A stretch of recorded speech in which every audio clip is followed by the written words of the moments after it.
On the 1280 Club party line, we hope to contact Mr. Burks, John Burks Dizzy Gillespie, as he's known more formally, one of the real pioneers in music. This particular number belongs to Dizzy Gillespie, and he lives somewhere in Flushing, New York. Here's hoping our operator has caught our dial, and away we go into the night. Hello? Hello, may I speak with John Burks Dizzy Gillespie, please? Speaking. How do you do, sir? My name's Leigh Kamman. I'm here at WOV New York in the 1280 Club. I know it. You know it. Well, I caught you just before I'm sure you're taking off for Snooky's. That's located here in New York, isn't it? Yes, it is, on 45th Street. On 45th Street. You have a current contract right over there, haven't you, Dizzy? Yes, I'll be there through Christmas and the New Year and part of January. It sounds like you're going to blow the New Year in. Yes. Say, Diz, would you come just a little closer to the phone here? And at the same time, we'd like to hear some round, pear-shaped tones. Our listeners would appreciate any sort of greeting you might have for them.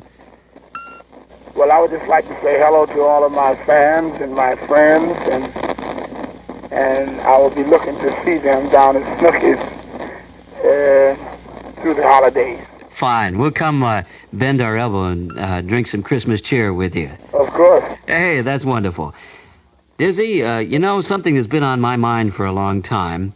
Now, I want you to be sure that you hear me correctly, because I don't want to intone anything more than just what I want to say here, and that is, other than the fact that you're a very wonderful musician, I accuse you of being something like P.T. Barnum to the music business. You got a sense of humor. That's wonderful. Do you know what I mean? Perfectly. Perfectly. Well, now, that's in reference to the great trademark and identification which you have more or less introduced in the music business, and that's the symbol of bop, which may be any number of things as far as items go. Whatever inspired you to more or less set the vogue or the fashion of the beret, the goatee, and perhaps the certain type of spectacles that go along with the music, or weren't you even responsible for it? Well, I didn't have any idea that I was setting a fad when I did these things. Uh-huh. See, the beret was just a matter of a hat on your head. When you take it off, put it in your pocket so you won't lose it. And the glasses, sometimes you might take off your glasses. If you got the other kind of glasses, the ones without any rims on them, you take them off, put them in your pocket, and you lean over to pick up something or something. They drop out of your pocket, and it's glasses. I bought in 1 year, before I started wearing these horn rim glasses, I bought about 7 or 8 pairs of glasses, which I have to wear glasses. So I thought it would be more convenient, and it was a friend of mine named Teddy Reed who had some horn rim glasses, and I used to tell Teddy, I said, man, those glasses you got on, suppose you drop them, will they break? He said, no, you can drop these all day. I said, that's for me. So Teddy Reed went with me to buy some of these glasses. He's the A&R man at Coral Records. Yes. The big guy. Uh-huh.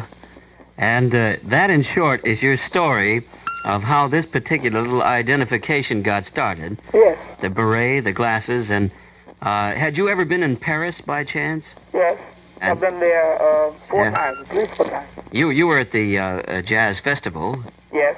Incidentally, you played with French musicians like Amy Borelli and so forth. Yes.